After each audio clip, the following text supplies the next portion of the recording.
तो हम circular flow को समझते हैं। देखो मैंने आपको बताया कि एक सिंपल इकोनॉमी है जहाँ पे बैंकिंग सिस्टम नहीं है और गवर्नमेंट नहीं है, तो गवर्नमेंट नहीं है और फाइनेंशियल मार्केट नहीं है, ये मैंने अपने से एक अजम्पशन मान ली। इसी का एक सिंप्लीफाइड मॉडल मैं डिस्कस करूंगा। याद रखना मॉडल सिंप्लीफाइड होगा, लेकिन जो कंक्लूजन्स होंगे, जो कॉन्सेप्ट्स होंगे, वो किसी भी कॉम्प्लिकेटेड मॉडल पे भी उतने ही सही ढंग से लगेंगे। लेकिन अभी हमारे समझने के लिए हमें सिंप्लीफाइड मॉडल ही क्या करना पड़ेगा, अडॉप्ट करना पड़ेगा। देखो एक तरफ है हाउस होल्ड और एक तरफ है फर्म।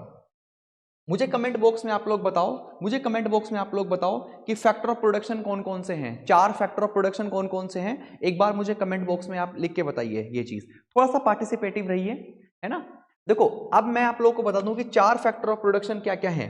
लैंड है, ठीक है, कैपिटल है, ठीक है, उसके बाद में एंटरप्रेन्योरशिप है, ठीक है, और फाइनली क्या है, लैंड हो गया, कैपिटल हो गया, एंटरप्रेन्योरशिप हो गया और लेबर हो गया। ठीक है, मैंने आप लोगों को बेसिक बातें कमेंट बॉक्स में प्लीज लिखिए, कमेंट बॉक्स में लिखिए, पार्टिसिपेट करिए, कमेंट बॉक्स में इस बात को लिखिए कि क्या क्या फैक्टर ऑफ प्रोडक्शन है, लैंड है, कैपिटल है, एंटरप्रेन्योरशिप है, लेबर है। ठीक है, अब आगे बढ़ते हैं। अब देखो जो हाउस होल्ड है, हाउस होल्ड क्या करता है, फर्म्स को ये जो लैंड, कैपिटल, एंटरप्रेन्योरशिप, लेबर, ये सारी चीजें क्या करवाता है, प्रोवाइड करवाता है। ठीक है, जैसे कैसे, देखो हाउस होल्ड क्या कर सकता है, फर्म को लैंड दे सकता है, और फर्म हाउस होल्ड को क्या देगी उसके बदले में। देखो हाउस होल्ड ने फर्म को लैंड दिया, देखो ऑफिस खोलने के लिए कोई ना कोई लैंड तो चाहिए ना, और फर्म ने क्या दिया हाउस होल्ड को, रेंट। क्या दिया, रेंट उसके बदले में। तो तो फर्म देगी रेंट और हाउस होल्ड देगा लैंड किराए पे। दूसरा समझ लो, ये जो हाउस होल्ड है वो कैपिटल दे सकता है, मतलब जो उसके पास पूंजी सेविंग्स हैं, वो सारी सेविंग्स हाउस होल्ड फर्म को दे सकता है, ताकि फर्म क्या कर सकते, बिजनेस कर सके। फर्म क्या देगी हाउस होल्ड को, उसके बदले में इंटरेस्ट पेमेंट करेगी। क्या करेगी, इंटरेस्ट को पेमेंट करेगी। ठीक है, बहुत अच्छे। आगे देखो, इसी हाउस होल्ड में से कोई ना कोई क्या होगा, एंटरप्रेन्योर बनेगा। ठीक है, कोई ना कोई एंटरप्रेन्योर बनेगा, उसको फर्म से क्या मिलेगा, उस चीज का प्रॉफिट, क्योंकि वो बिजनेस शुरू कर रहा है तो प्रॉफिट मिलेगा।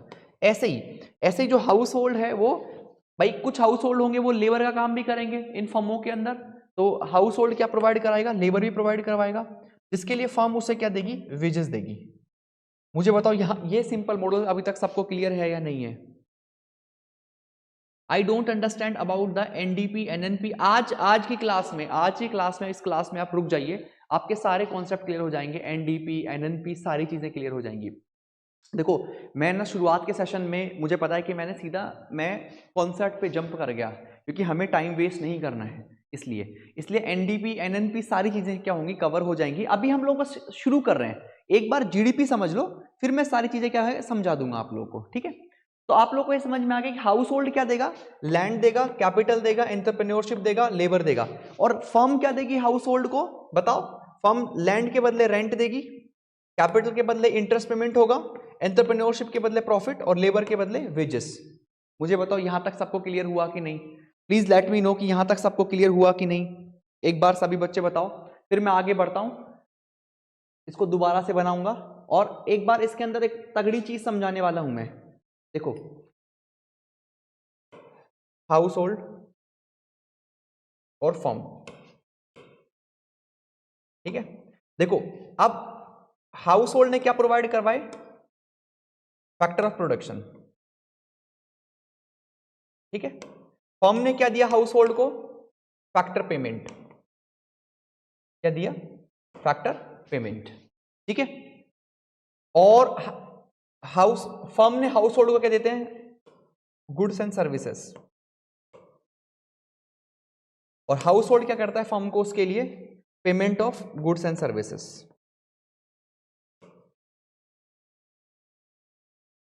यहां तक सभी को क्लियर हुआ, मुझे बताओ यहां तक सभी को क्लियर हुआ, ये चार्ट समझ में आया सभी को। हाउस होल्ड क्या करेगा, factor of production, land, labour, capital, entrepreneurship, ये सारे प्रोवाइड करवाएगा, और फर्म क्या करेगी, फैक्टर पेमेंट करेगी, तो लैंड के बदले रेंट, लेबर के बदले वेजेस, एंटरप्रेन्योरशिप के बदले प्रॉफिट, और कैपिटल के बदले इंटरेस्ट पेमेंट, तो ये पेमेंट होगा। अब देखो अब क्या होगा, ये फर्म कुछ प्रोड्यूस कर रही होगी, कोई ना कोई गुड्स एंड सर्विस प्रोड्यूस कर रही होगी, मान लो अगर पार्ले जी की कंपनी है तो बिस्कुट प्रोड्यूस कर रही होगी, तो ये फर्म, वो बिस्कुट किसको मिलेगा, हाउस होल्ड को। हाउस होल्ड क्या करेगा, उस बिस्कुट का पेमेंट करेगा किसको, फर्म को। तो ये पूरा जो कॉन्सेप्ट है वो ये समझ में आया कि इस हाउस होल्ड के पास क्या आएंगे, पैसे, क्या आएंगे, पैसे आएंगे। यानी इस हाउस होल्ड के बाद में पैसे आएंगे, इस हाउस होल्ड के बाद पैसे आएंगे, और पैसे कहां से आएंगे, फैक्टर पेमेंट से। और पैसे कहां से आएंगे, फैक्टर पेमेंट से। जब फर्म पेमेंट करेगी, फैक्टर पेमेंट करेगी, तो हाउस होल्ड के पास में क्या आएंगे, पैसे आएंगे। उस पैसों से, उन पैसों से ये जो हाउस होल्ड है वो इस कंपनी की गुड्स एंड सर्विस खरीदेगा, और इस तरीके से इकोनॉमी चलती रहेगी, और वही पैसे वापस फर्म के पास पहुंच जाएंगे, और फिर उन पैसों से वापस firm goods and service produce करेगी, फिर हाउस होल्ड के पास वापस फैक्टर पेमेंट जाएगा, और उस फैक्टर पेमेंट से हाउस होल्ड वापस से उस गुड्स एंड सर्विस को खरीदेगा। मुझे बताओ ये चीज समझ में आई कि नहीं हर सभी को? मुझे बस ये चीज क्लियर करके बताओ एक बार कमेंट बॉक्स में कि अभी जो मैंने समझाया, ध्यान से सुनो। हाउस होल्ड ने फैक्टर ऑफ प्रोडक्शन किया, फर्म ने हाउस होल्ड को उसके लिए क्या कर दिया, पेमेंट कर दिया। फर्म एक गुड्स एंड सर्विस प्रोड्यूस कर रही है जो हाउस होल्ड कंज्यूम करता है, और हाउस होल्ड उस गुड्स एंड सर्विस के लिए पेमेंट कर देता है फर्म को।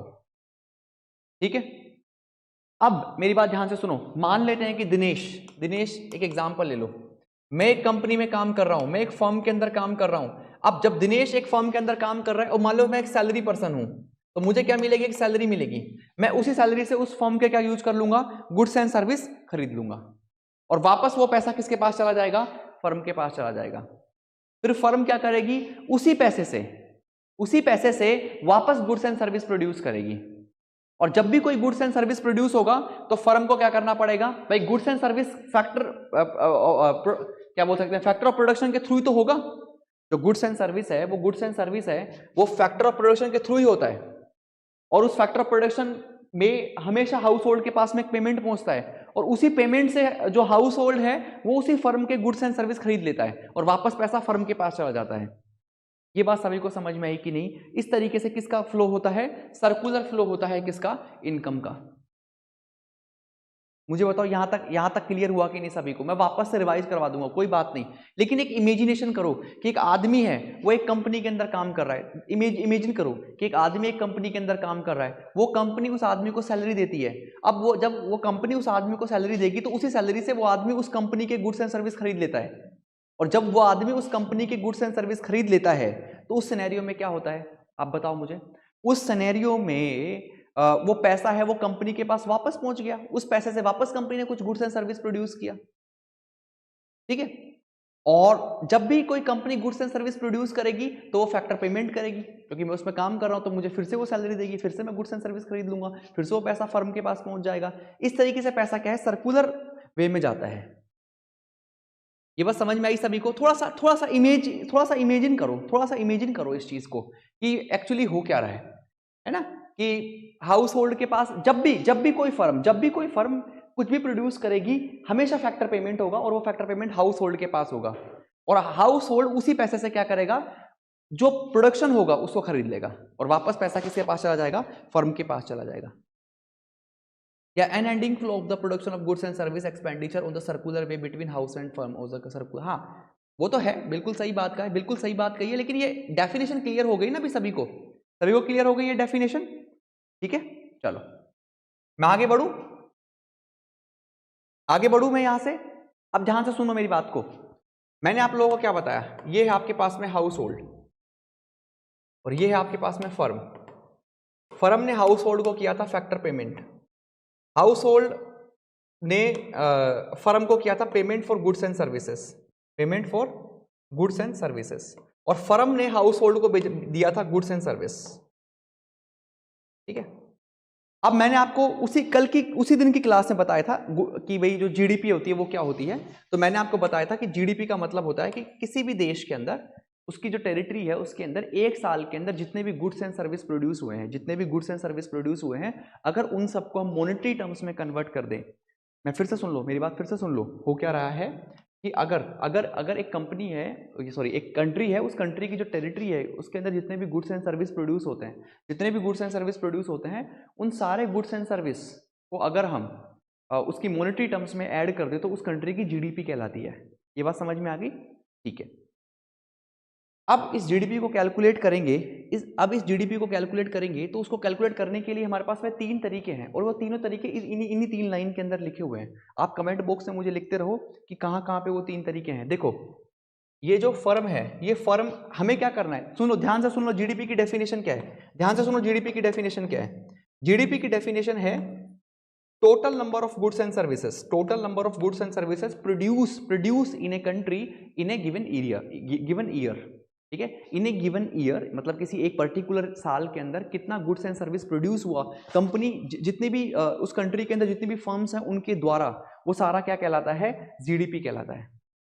तो मैं क्या कर सकता हूं कि अगर मैं इस तरह की जो फर्म्स हैं, जैसे मान लीजिए ये फर्म है, इस फर्म ने कोई गुड्स एंड सर्विस प्रोड्यूस किया, इस तरीके से देश में हजारों लाखों फर्म्स हैं, उन सबके गुड्स एंड सर्विस को जो उन्होंने प्रोड्यूस किया है उस सबको अगर ऐड कर दूंगा तो मेरे पास में क्या आ जाएगा, कम जीडीपी हो जाएगी। और इस चीज को मैं बोलता हूं प्रोडक्शन मेथड। क्या बोलता हूं इसको मैं, प्रोडक्शन मेथड।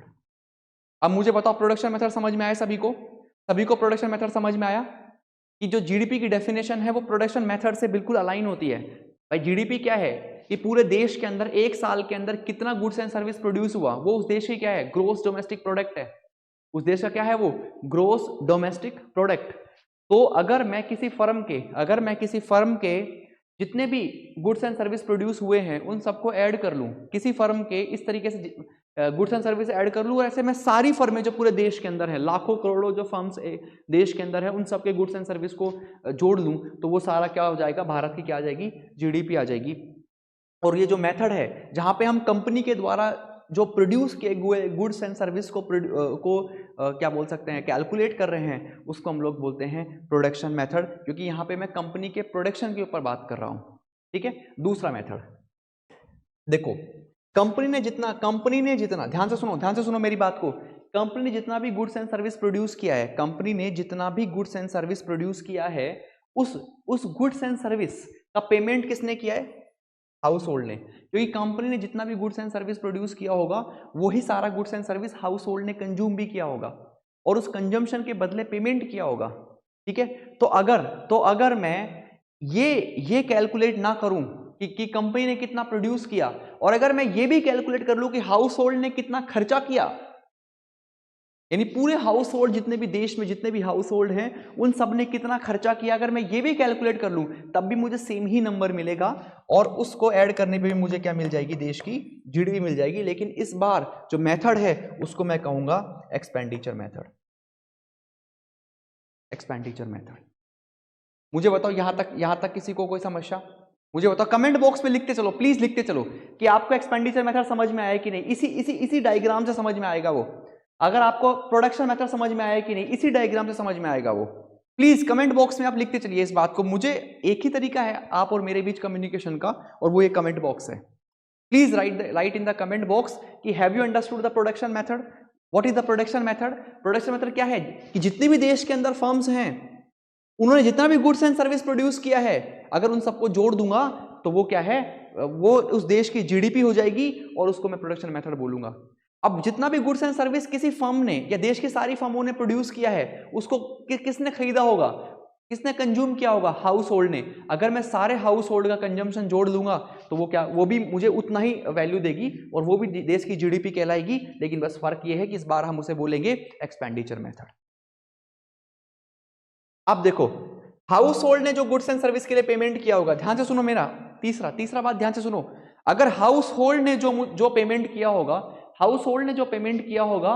वो पेमेंट कहीं से तो आया होगा, वो पेमेंट कहीं से तो आया ही होगा ना, ऐसा थोड़ी ना कि हवा में वो पेमेंट था ही नहीं कहीं। तो हाउस होल्ड ने जो फर्म को पेमेंट किया, वो पैसे हाउस होल्ड के पास कहां से आए, डेफिनेटली वो क्या था, फैक्टर ऑफ पेमेंट था, या फैक्टर पेमेंट था जो हाउस होल्ड ने फर्म को किया था।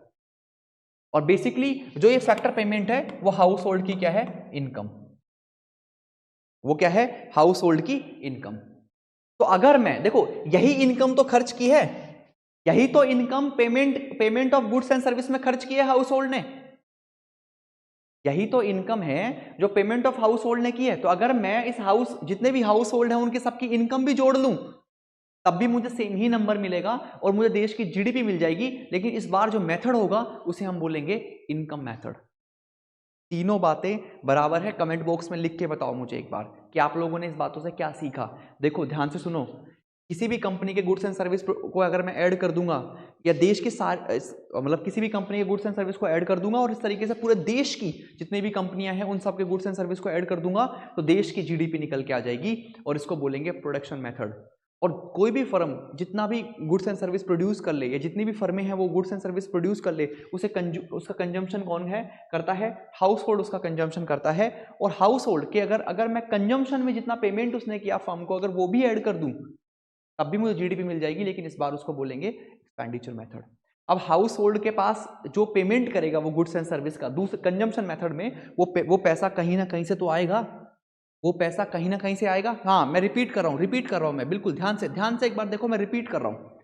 देखो हाउस होल्ड जो है, हाउस होल्ड है, ये हाउस होल्ड जो पेमेंट करेगा गुड्स एंड सर्विस के लिए फर्म को, गुड्स एंड सर्विस के लिए फर्म को, वो पैसा कहीं ना कहीं से तो आएगा हाउस होल्ड के पास में। तो हाउस होल्ड के पास वो पैसा कहां से आएगा? डेफिनेटली वो पैसा फर्म से ही आएगा। जब फर्म उसे फैक्टर पेमेंट करती है फैक्टर ऑफ प्रोडक्शन को प्रोवाइड करवाने के लिए, ये हाउस होल्ड क्या तो नौकरी कर रहा होगा तो इसके पास में वेजेस की फॉर्म में होगा, या ये हाउस होल्ड एंटरप्रेन्योर होगा तो उसका प्रॉफिट आ रहा होगा, ये हाउस होल्ड ने कोई लैंड किराए पे दिया होगा तो रेंट आ रहा होगा, और इस हाउस होल्ड ने अगर अपना कैपिटल लगाया होगा फर्म के अंदर तो उसके पास में इंटरेस्ट आ रहा होगा। तो वो जो सारी इनकम है वो हाउस होल्ड के पास आ रही होगी, और वो जो इनकम है वही इनकम को तो वो खर्च कर रहा है। तो अगर मैं इसकी इनकम को भी ऐड कर दूंगा तब भी मुझे देश की जीडीपी पता चल जाएगी, और इस मेथड को बोलेंगे इनकम मेथड।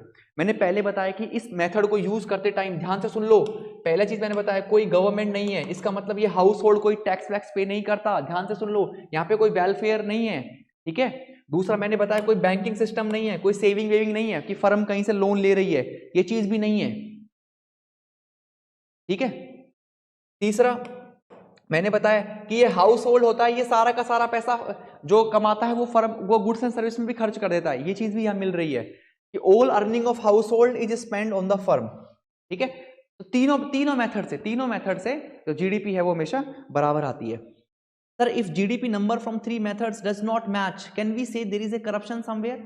ऐसा नहीं है, तीनों मैच करते हैं हमेशा, ये जो मैच करते हैं। देखो करप्शन में भी क्या है कि भाई अगर मान लीजिए पैसा आया वो कहीं ना कहीं तो खर्च होगा ना, मतलब हाँ ये हो सकता है कि कैलकुलेशन बहुत फेयर नहीं होगी, अगर हम सारे फैक्टर्स को इंक्लूड करें, कितना पैसा मार्केट में है, कितना पैसा मार्केट में नहीं है, और किसी ने किसी को इतना पैसा दिया लेकिन उसने वो पैसा खर्च ही नहीं किया, तो अगर वो सारी चीज़ों को अगर हम लोग एक बार ऐड करेंगे तो नंबर आएगा।